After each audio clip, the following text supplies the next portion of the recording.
Aceh merupakan provinsi yang masih kental akan syariat dan juga kulinernya.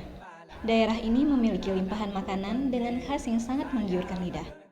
Disempurnakan dengan resep yang secara turun-menurun diwariskan dari zaman dulu hingga sekarang.